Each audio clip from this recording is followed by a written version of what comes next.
In 1903, a penniless immigrant father pawns his last possession, a gold watch, to buy a second-hand movie projector.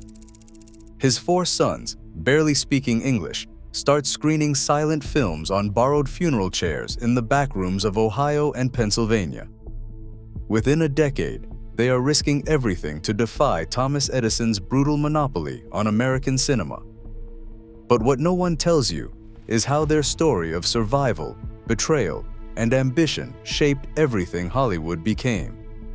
So how did 4 broke brothers go from escapees of Polish persecution to building the most powerful studio in film history? And what did it cost them? In the cramped kitchen of a Pennsylvania boarding house, Benjamin Warner pressed a gold watch into the pawnbroker's hand. It was the last valuable thing he owned, a gift from his father in Poland, tucked away through years of flight and hunger. The money he received was not enough for security or even comfort. It was just enough to buy a battered film projector and a few reels of flickering silent pictures. There was no guarantee this gamble would pay off. The family had already crossed an ocean to escape the violence that stalked Jews in Krasnoselsk. Now, in America, they faced a different kind of poverty, one measured in empty cupboards and cold winters, not just fear. That watch was a private sacrifice. Benjamin's sons, Harry, Albert, Sam, and Jack, were still boys when they first huddled around that second-hand projector. English was foreign on their tongues. They scraped together nickels by running errands and selling scraps. United by their father's sacrifice, the brothers turned every coin into a chance at something better. They rented a dusty back room in Newcastle, Pennsylvania, and borrowed chairs from a local funeral parlor.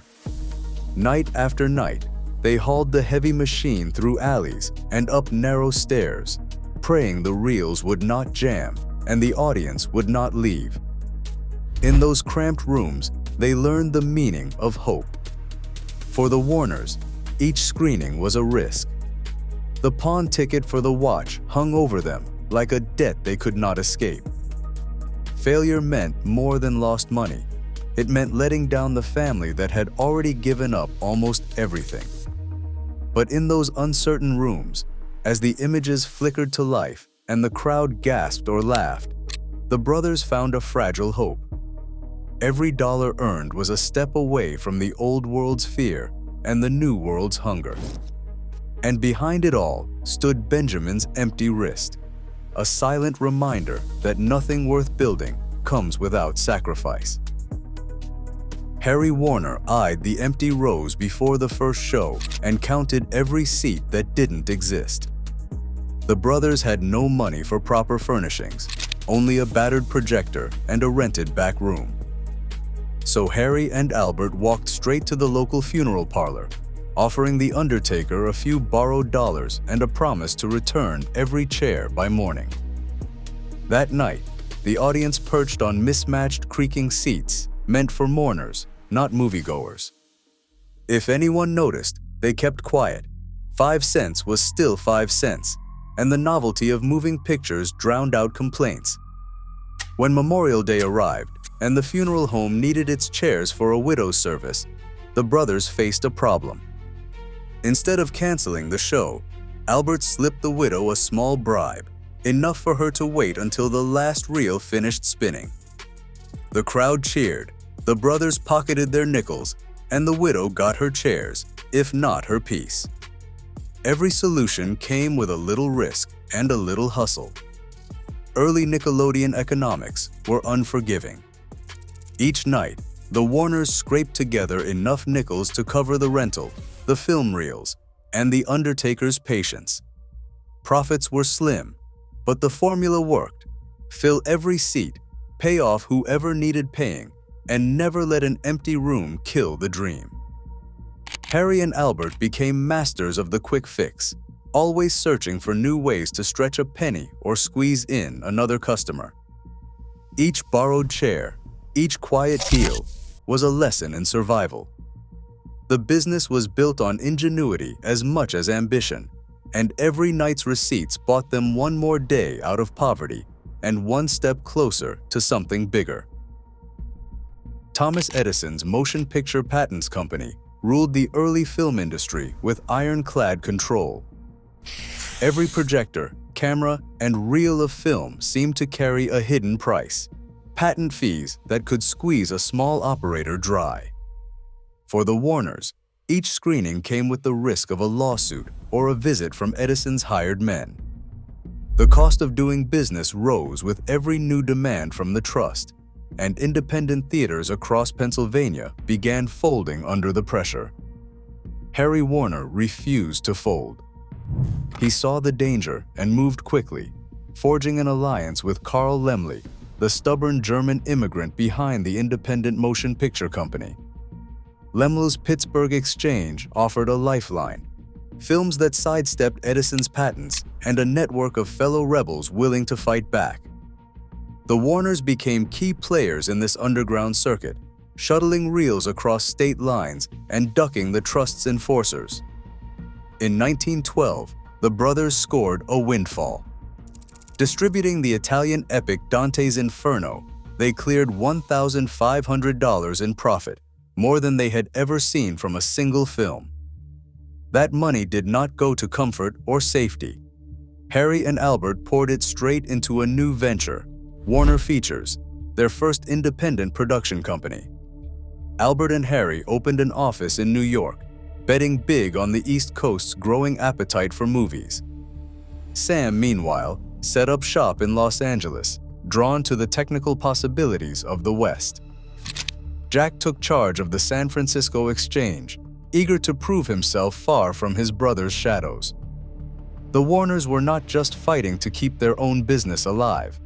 They were challenging the most powerful man in American film, risking everything to carve out a place for themselves. Every dollar earned was a shot fired in a larger war, a war that would eventually break Edison's monopoly and open the industry to a new kind of dreamer. A battered German shepherd, plucked from the ruins of World War I, became the most unlikely savior in Hollywood. Lee Duncan, a shell-shocked American soldier, brought the dog home from France and named him Rin Tin Tin. By 1923, the Warners were desperate for a miracle. Their new studio on Sunset was little more than a cluster of drafty sheds, and creditors circled like vultures. Jack Warner, always hunting for something that might draw a crowd, spotted a screen test of Rin Tin Tin leaping over fences and baring his teeth. He saw not just a dog, but a star, one who did not ask for a salary or a dressing room. The brothers scraped together enough to cast Rin Tin Tin in Where the North Begins. No one expected much. Yet when the film opened, lines snaked around the block. Children dragged their parents back for repeat showings. The dog's silent courage and wild intelligence struck a chord that no human actor could match. The box office numbers staggered the Warners. Where the North Begins became the studio's first true hit, earning enough to pay off debts and keep the lights on. Insiders called Rin Tin Tin the mortgage lifter, a nickname that stuck long after the receipts were counted. Publicity men sent out stories of the dog's war heroics and staged press events where he performed tricks for reporters. Fan mail poured in from as far away as Berlin and Buenos Aires. Rin Tin Tin became a household name, and the studio built entire marketing campaigns around his next adventures. For a brief, surreal stretch, Warner Brothers owed its survival not to a matinee idol or a clever script, but to a stray with a scarred muzzle and a knack for hitting his mark. Jack's gut for spectacle had paid off in the most improbable way. The brothers, for once, were not scrambling to cover payroll. Instead, they watched as their gamble on a rescued dog gave them the breathing room to dream bigger. With Rin Tin Tin's success, the Warners tasted the possibility that the next risk, no matter how wild, might just save them again. Sam Warner paced the studio lot, eyes fixed on the future only he seemed to see. While the rest of Hollywood clung to silent films, Sam pushed his brothers to bet everything on a new technology, synchronized sound. The Vitaphone system promised talking pictures, but it came with a price that bordered on reckless. Outfitting theaters with sound equipment cost millions, money the Warners did not have. They borrowed from banks, mortgaged assets, and signed contracts that left the studio teetering on the edge of collapse. Every dollar went into wiring theaters. Every signature deepened the debt. For months, creditors called daily, threatening foreclosure if the gamble failed. Sam's obsession drove him past exhaustion. He worked through the night, overseeing every technical detail, fighting to keep the project alive. The pressure was relentless, the stakes unthinkable. If Vitaphone flopped, it would not just ruin the studio, it would destroy the family's last hope of security. Harry and Albert worried silently, but Sam pressed forward, convinced that sound was the future of cinema. On October 5, 1927, as the final preparations for the premiere of The Jazz Singer unfolded in New York, Sam collapsed. Doctors diagnosed a cerebral hemorrhage. He died within hours, never regaining consciousness. The news struck like a blow. The man who had risked everything for the promise of sound would never hear the results of his gamble.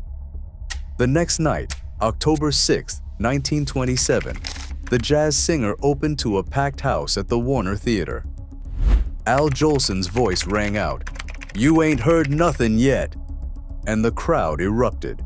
Reporters wired stories across the country.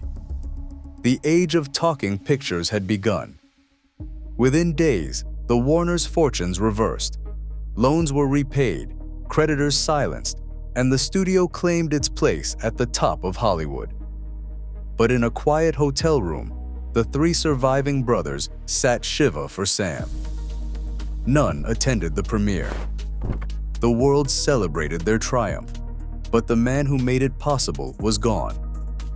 The price of their greatest victory was paid in silence, not applause. Sam Warner's vision had changed the world, but it cost him everything.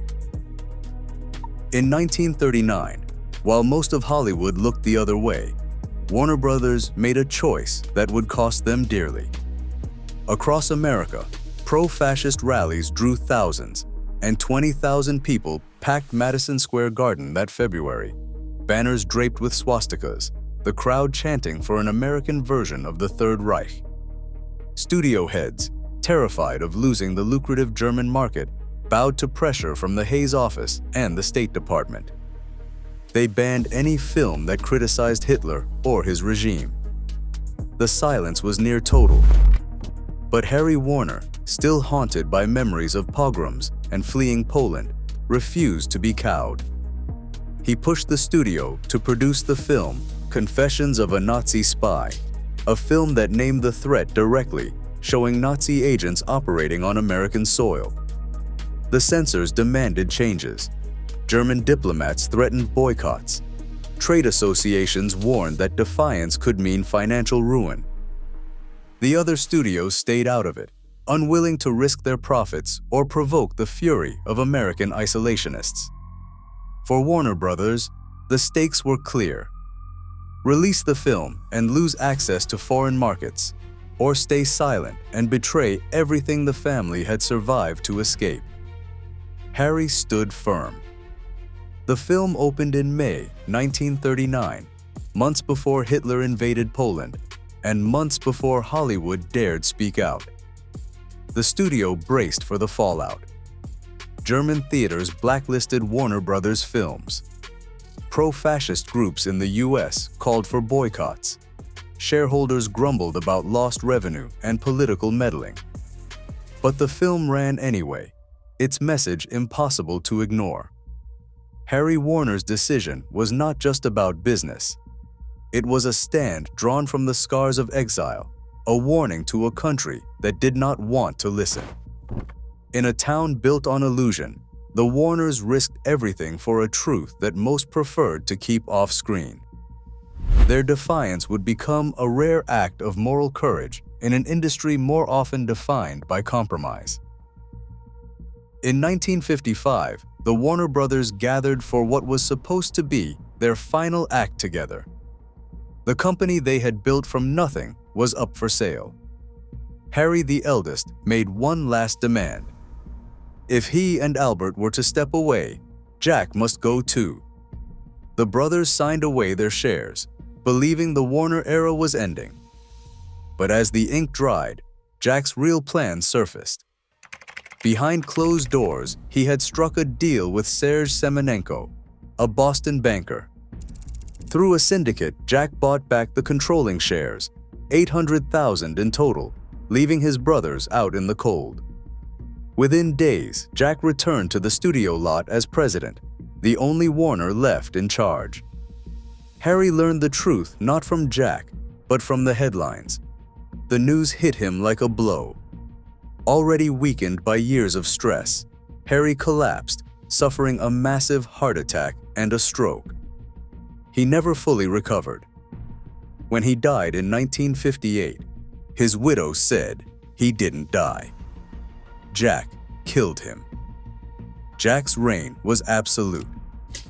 With the family broken, he ruled Warner Brothers with the same cold ambition that had once built it. No one was spared. Not even his own son. After Jack Jr. gave a gloomy press interview following his father's car accident in France, Jack's first act upon returning was to fire him. Blood meant nothing when power was at stake. For 12 more years, Jack clung to the studio, watching as the world changed and the old Hollywood system crumbled. In 1967, he finally sold his last shares. The Warner name remained on the gates, but every trace of family was gone. What began as a desperate gamble in a Pennsylvania boarding house ended in betrayal, heartbreak, and the kind of loneliness that even an empire cannot buy. The Warner Brothers empire stands as proof that the American dream is rarely clean and never free. Today, Hollywood is still shaped by outsiders chasing impossible odds and paying unpredictable prices.